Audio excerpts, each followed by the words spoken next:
Kumusta mga kahabi? Naranasan nyo na ba yung ganito? Madaling araw pa lang, nasa pwesto ka na. Perpekto ang yelo, maganda ang panahon. Pero pagkatapos ng ilang oras, ikaw lang yata ang walang kagalaw-galawang tali. Napapatingin ka sa katabi mo, simple lang ang suot, pero sunod-sunod ang hila. Ano ang mali? Sa video na ito, bubuksan natin ang isang kontrobersyal na usapin. Ang matingkad mo bang damit ang dahilan ng iyong kamalasan? Manatili kayo dahil baka ang matutuklasan ninyo ngayon ang magbago ng takbo ng pangingisda nyo sa yelo habang buhay. At tanong ko sa inyo para masimula ng usapan, naniniwala ba kayo na nakikita ng isda ang kulay ng damit nyo mula sa ilalim ng makapal na yelo? I-comment sa ibaba. Sa mundo ng pangingisda, lalo na sa ice fishing, ang daming mga dekahon na paniniwala. Isa na rito ang kasabihan na dapat madilim o nakakamuflage ang suot mo para hindi matakot ang isda. Pinasa ito mula sa mga mas nakakatandang mangingisda at naging parang Biblia na para sa marami. Ginagawa natin ito taon-taon dahil ito ang nakagisnan. Ito ang sabi-sabi. Bihira nating tanungin kung bakit. Dahil ba sa ugali o may siyensya ba talaga sa likod nito? Oras na para kalikutin natin itong lumang paniniwala at tingnan kung may basehan pa ba ito sa modernong pangingisda. Unang block, ang karaniwang paniniwala. Ang pundasyon ng lahat ng ito ay simple. Takot daw ang isda sa matingkad na kulay. Sabi nila, ang kulay, orange, dilaw o pula ay parang isang malaking warning sign sa ilalim ng tubig. Isipin mo na lang daw isang higanting ibon or predator. Kaya ang solusyon ng marami, magsuot ng kulay na hahalo sa kapaligiran. Pero ang tanong, anong kapaligiran ba ang pinag-uusapan natin sa ibabaw ng puting yelo? Pangalawang block. Ang unang tanong, gaano ba talaga kalinaw ang mata ng isda? Oo, nakakakita sila ng kulay. Pero ang kanilang paningin ay hindi katulad ng sa atin. Ang kakayahan nilang makakita ng detalye at kulay ay nag-iiba depende sa lalim, linaw ng tubig, at liwanag. Hindi sila nakatingin sa labas na parang nanonood ng high definition na TV. Ang nakikita nila ay mga hugis, anino, at contrast. Pangatlong block, ang papel ng yelo at nyebe. Ito ang pinakaimportanting variable na nakakalimutan ng marami. Hindi ka nakatayo sa ibabaw ng malinaw na salamin. Ang yelo, lalo na kung may snow cover, ay gumaganap bilang isang dambuhalang light diffuser. Pinapakalat nito ang liwanag na tumatama dito. Kaya yung matingkad mong jacket, hindi yan nagpo-project ng isang malinaw na imahe sa ilalim. Pang-apat na block, ang tunay na kalaban ang iyong anino.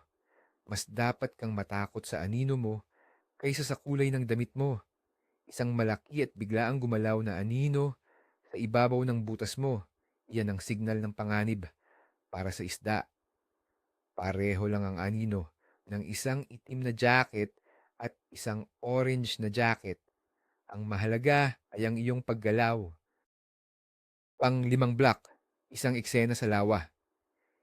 Isipin mo ito, may dalawang grupo ng mangingisda. Ang isa lahat nakakamuflage at dark colors. Ang isa naman, para kang makakakita ng rainbow, may orange, may neon green, may blue. Sa pagtatapos ng araw, halos pareho lang ang huli nila. Ang patunay, hindi sa kulay ng damit, nakasalalay ang tagumpay. Pang-anim na block, ang siyensya ng kulay sa ilalim ng tubig. Habang lumalalim ka sa tubig, nawawala ang ilang kulay. Ang pula ang unang nawawala. Ang mga kulay tulad ng orange at yellow ay sumusunod sa lalim na 10 hanggang 15 talampakan. Ang mga kulay na ito ay nagiging kulay abo o itim na sa paningin ng isda.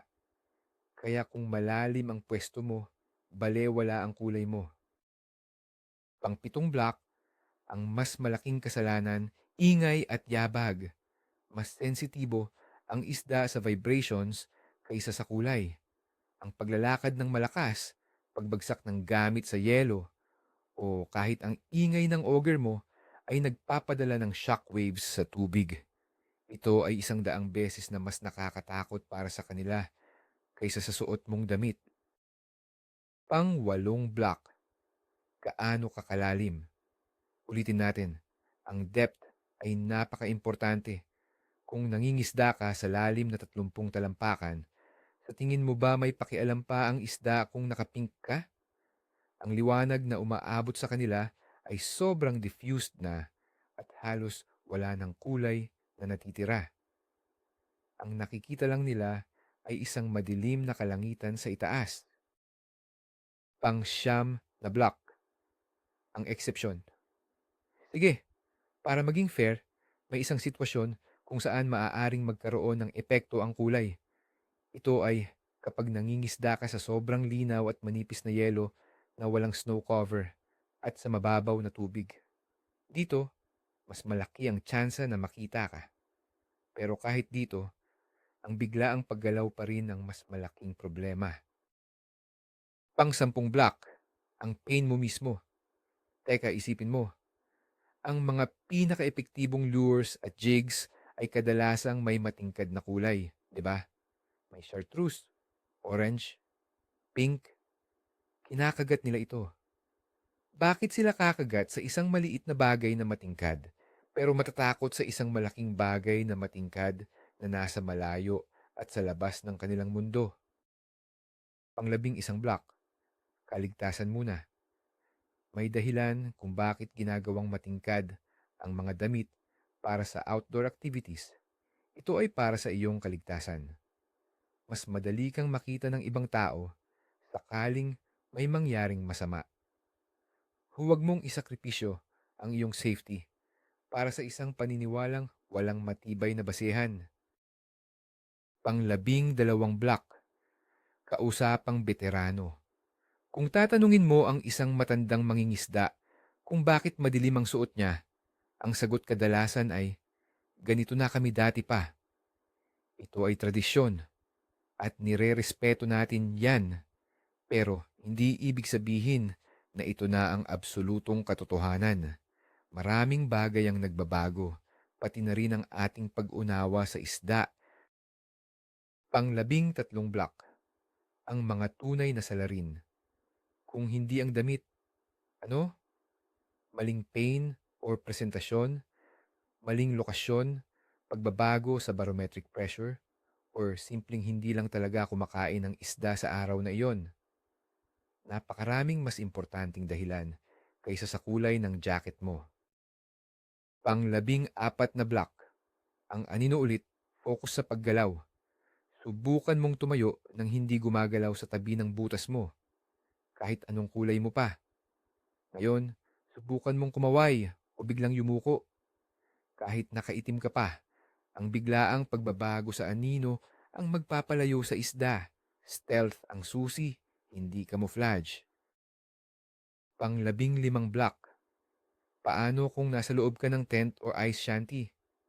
Maraming shanties ang may matingkad na kulay. Pula, asul. Pero nakakahuli ang mga tao sa loob nito. Ang tent mismo ay isang malaking bagay sa ibabaw ng yelo. Pero hindi ito tinatakbuhan ng mga isda. Bakit? Dahil constant ang presensya nito at hinaharangan nito ang iyong anino at paggalaw. Pang-16 na block, ang konsepto ng contrast. Minsan, ang isang madilim na silhouette laban sa isang napakaliwanag na puting background ay mas kapansin-pansin at mas nakakatakot. Isipin mo ang isang uwak sa snow. Kitang-kita, di ba? Ang isang kulay kahel na jacket ay maaaring hindi mag-create ng ganoong kalakas na contrast. Pang-17 block, ang aming eksperimento. Sa isang trip, sinubukan namin. Kalahating araw, ang kasama ko naka-neon green. Ako naka-dark blue. Pagkatapos ng tanghali, nagpalit kami. Sa pagtatapos ng araw, bilangin ang huli. Ang resulta, halos tabla. Ang nagpapanalo ay kung sino ang nasa mas magandang pwesto at gumagamit ng tamang pain. Pang-18 block, ang epekto ng araw. Sa isang maulap na araw, mas lalong walang epekto ang kulay ng damit mo dahil ang liwanag ay sobrang diffused na. Sa isang sobrang maaraw na araw, mas malinaw ang iyong anino. Kaya dito dapat mas mag-ingat sa paggalaw, hindi sa kulay. Pang-19 na block, psikolohiya ng isda, curiosity versus fear. Minsan, ang isang bagay na bago o kakaiba, tulad ng isang patch ng kulay, ay maaaring magdulot ng kuryosidad sa isda sa halip na takot, lalo na sa mga predatory species. Baka lumapit pa sila para tingnan kung ano ito.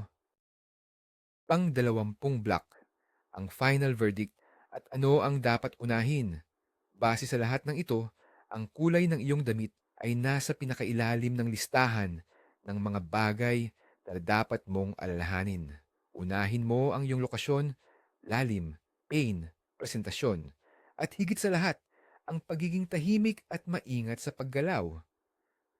Doon nakasalalay ang iyong tagumpay. Kaya, ano ang natutunan natin? Ang pinakamalaking revelasyon dito ay ito.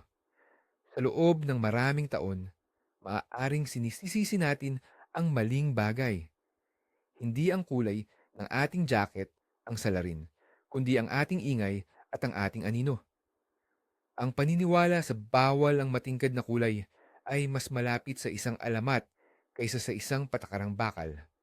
Ito ay isang wow moment dahil pinalalaya tayo nito na unahin ang ating kaligtasan at komportabling pananamit ng hindi nag-aalala sa isang bagay na may minimal, kung mayroon man, na epekto. Binabago nito ang lahat dahil ngayon mas makakapag-focus tayo sa mga bagay na tunay na mahalaga, ang pag-intindi sa isda at sa kanilang mundo. Maraming salamat sa panonood, mga kahabi. Kung may natutunan kayo, huwag kalimutang i-like ang video na ito at mag-subscribe para hindi mahuli sa mga susunod pa nating diskusyon. At para sa huling tanong, ano ang pinaka-weird na pamahiin sa pangingisda na narinig o sinusunod nyo pa rin hanggang ngayon? Ibahagi nyo sa comment section.